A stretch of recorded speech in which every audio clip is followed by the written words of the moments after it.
നമസ്കാരം, ഞാൻ യോഗാചാര്യ രജികുമാർ PK. ഇനി നമുക്ക് കുറച്ചു ദിവസത്തേക്ക് സൂര്യ നമസ്കാരത്തിന്റെ പ്രയോജനങ്ങൾ പരിചയപ്പെടാം. സൂര്യ നമസ്കാരം എങ്ങനെയാണ് ചെയ്യേണ്ടത് എന്ന് പാട്ടായിട്ട് പഠിച്ചു മുന്നോട്ട് പോകാം. പയ്യെ തിന്നാൽ പനയും തിന്നാം എന്നാണ് യോഗശാസ്ത്രത്തിൽ. ഒന്നും തിരക്കിട്ട് ചെയ്യാൻ പാടില്ല എന്നാണ് ശാസ്ത്രം പറയുന്നത്. സൂര്യ നമസ്കാരം ഒറ്റ ദിവസം കൊണ്ട് പഠിപ്പിക്കുന്നത് പലർക്കും മനസ്സിലാകുന്നില്ല എന്ന് പറയുന്നുണ്ട്.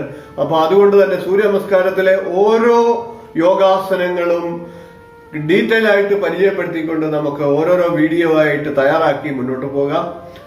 അപ്പൊ അങ്ങനെ പഠിക്കുമ്പോൾ നമുക്ക് സൂര്യ നമസ്കാരം എന്താണ്, എത്ര യോഗാസനങ്ങൾ അതിൽ ഉണ്ട്, അതുകൊണ്ട് എന്തൊക്കെയാണ് പ്രയോജനങ്ങൾ എന്ന് വിശദമായിട്ട് നമുക്ക് മനസ്സിലാക്കാൻ സാധിക്കുകയും അത് ഗുണങ്ങൾ മനസ്സിലാക്കി ചെയ്യുമ്പോൾ അതിൻ്റെതായിട്ടുള്ള പ്രയോജനം നമുക്ക് ശരിക്കും ലഭിക്കുകയും ചെയ്യും.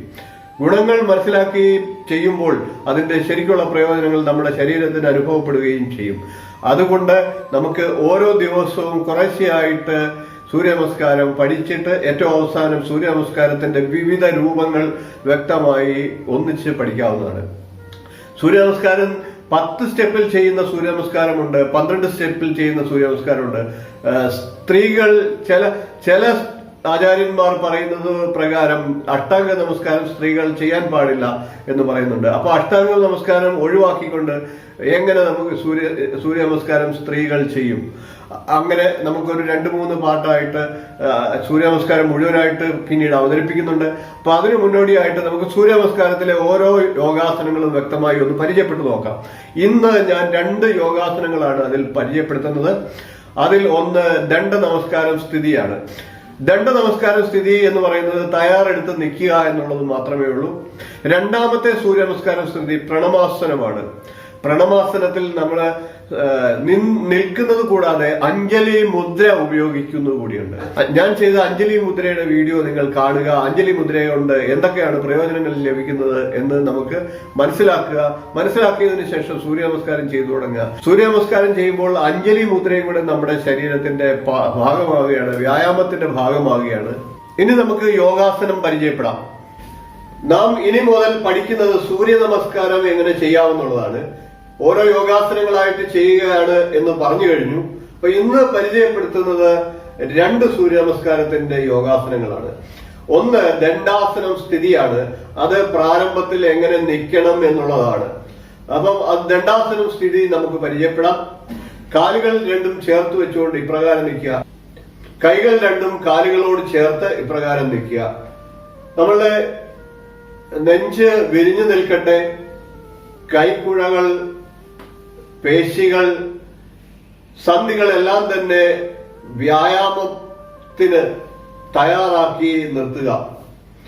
എല്ലാ പേശികളും തളർത്തിയിട്ടുകൊണ്ട് മനസ്സിനെ ഏകാഗ്രമാക്കി ഇപ്രകാരം നിൽക്കുന്നതിനാണ് ദണ്ഡാസനം സ്ഥിതി എന്ന് പറയുന്നത്.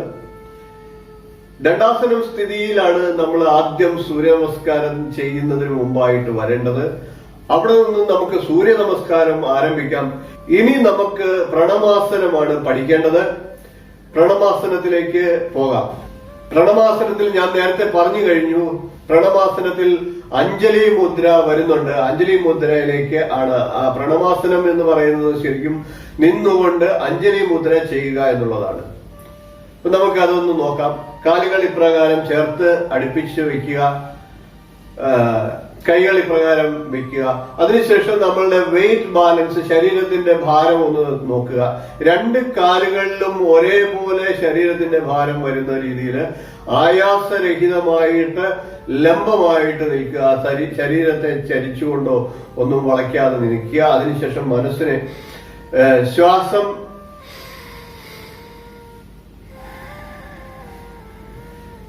ശ്വാസം എടുത്തുവിട്ട് മനസ്സിനെ ഒന്ന് റിലാക്സ് ആക്കുക. റിലാക്സ് ആക്കിയതിനു ശേഷം സാവകാശം ശ്വാസം എടുത്തുകൊണ്ട് കൈകൾ ഉയർത്തുക.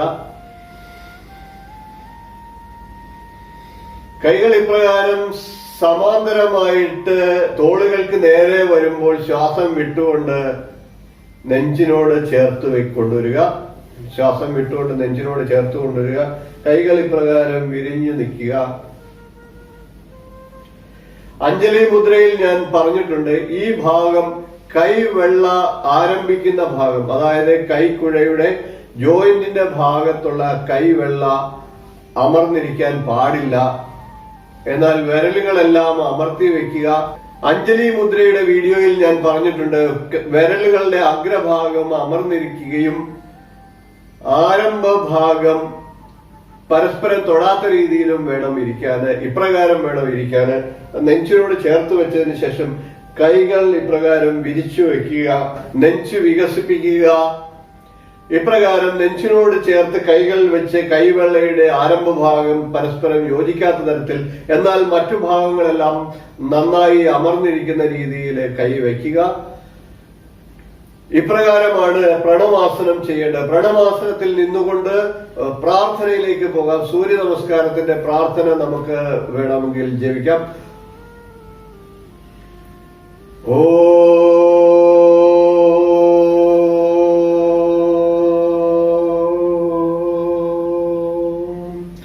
ഹിരണ്മയേന പാത്രേണ സത്യസ്യാഭിഹിതം മുഖം തത്വം ഭൂഷണ്ണപാവൃണു സത്യധർമായ ദൃഷ്ടയേ. ഓം ശാന്തി ശാന്തി ശാന്തി. ഇപ്രകാരം പ്രാർത്ഥന ചൊല്ലിയതിനു ശേഷം ബീജ മന്ത്ര ജപത്തിലേക്ക് പോകാവുന്നതാണ്. അതിനുശേഷമാണ് സൂര്യ നമസ്കാരം നമ്മൾ ആരംഭിക്കുന്നത്. പ്രണമാസനത്തിൽ ഇപ്രകാരം നിൽക്കുക. ഇതാണ് പ്രണമാസനം. പ്രണമാസനം ചെയ്യുന്നത് കൊണ്ടുള്ള ഗുണങ്ങൾ എന്ന് പറയുന്നത് ശരീരത്തിന്റെ അവയവങ്ങൾക്ക് റിലാക്സേഷൻ ലഭിക്കും, സന്ധികൾക്ക് അയവ് വരും. നമുക്ക് സൂര്യ നമസ്കാരം ചെയ്യുന്നതിനായിട്ട് നമ്മുടെ ശരീരത്തെ തയ്യാറാക്കും. കൈകളുടെ ജോയിന്റുകൾക്ക് നല്ലൊരു വ്യായാമമാണ് പ്രണമാസനം. അതുകൂടാതെ തന്നെ മനസ്സിനെയും ശരീരത്തെയും ഏകോപിപ്പിക്കുന്നതിന് പ്രണമാസനം സഹായിക്കും. അഞ്ജലി മുദ്രയുടെ ഗുണങ്ങളെല്ലാം തന്നെ നമുക്ക് ലഭിക്കും. വീഡിയോ കാണുക നിങ്ങൾ. സൂര്യ നമസ്കാരം ചെയ്യുന്നതിന് വേണ്ട തയ്യാറെടുപ്പ് നമ്മുടെ ശരീരത്തിനോട് നാം കൊടുക്കുകയാണ് ബോധമായിട്ട് ഈ പ്രണമാസനത്തിലൂടെ ചെയ്യുന്നത്. നമുക്ക് സൂര്യ നമസ്കാരം ചെയ്യുക വഴി നമ്മുടെ ശരീരത്തിലെ എല്ലാ പേശികൾക്കും കുറഞ്ഞ സമയം കൊണ്ട് കൂടുതൽ വ്യായാമം ലഭിക്കുന്നതാണ്. സൂര്യ നമസ്കാരം ചെയ്യാൻ വളരെ സാവകാശം ശ്രദ്ധയോടുകൂടി ചെയ്യാൻ വെറും 15 മിനിറ്റ് മതിയാകും. അപ്രകാരം സൂര്യ നമസ്കാരം ചെയ്യുമ്പോൾ ഫോർവേഡ് ബെൻഡിങ് ഉണ്ടാകുന്നുണ്ട് സൂര്യ നമസ്കാരത്തിൽ. അതുപോലെ തന്നെ ബാക്ക്വേഡ് ബെൻഡിങ് ഉണ്ടാകുന്നുണ്ട്. അതുപോലെ എല്ലാ ശരീര സന്ധികൾക്കും വ്യായാമം ലഭിക്കുന്നുണ്ട് സൂര്യ നമസ്കാരത്തില്.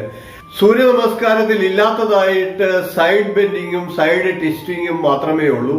അപ്പൊ അതുകൂടി ചേർത്ത് മറ്റ് വ്യായാമങ്ങൾ ഒരു 5-10 മിനിറ്റ് കൂടി ചെയ്തു കഴിഞ്ഞാൽ ഒരു ദിവസത്തെ സമ്പൂർണ്ണ വ്യായാമം നമുക്ക് ലഭിക്കുന്നതാണ്. അപ്പൊ സൂര്യ നമസ്കാരം ചെയ്യുക വഴി ഒരു 20-25 അല്ലെങ്കിൽ അരമണിക്കൂർ വരെ സമയം മെനക്കെടുത്തിയാൽ, നമ്മൾ സമയം അതിനു വേണ്ടിയിട്ട് കണ്ടെത്തിയാൽ നമുക്ക് സമ്പൂർണമായ വ്യായാമം ലഭിക്കുന്നതാണ്. അപ്പൊ അതുകൊണ്ട് സൂര്യ നമസ്കാരത്തിന്റെ പ്രയോജനങ്ങൾ ആരും മിസ് ചെയ്യരുത്, ആരും ഉപേക്ഷിക്കരുത്. നമുക്ക് സൂര്യ നമസ്കാരം പഠിച്ചു തുടങ്ങാം. അപ്പൊ അടുത്ത ദിവസം അടുത്ത വീഡിയോയുമായി കാണാം. എന്റെ വീഡിയോ ഇഷ്ടപ്പെടുന്നു എങ്കിൽ നിങ്ങൾ ലൈക്ക് ചെയ്യാൻ മറക്കരുത്. ചാനൽ സബ്സ്ക്രൈബ് ചെയ്യുക. ബെൽ ബട്ടണിൽ ഓൾ ക്ലിക്ക് ചെയ്താൽ ഞാൻ ഇടുന്ന വീഡിയോകൾ തുടർച്ചയായിട്ട് നിങ്ങൾക്ക് നോട്ടിഫിക്കേഷനായി വരുന്നതാണ്. അപ്പം അടുത്ത ദിവസം വീണ്ടും കാണാം. നന്ദി, നമസ്കാരം.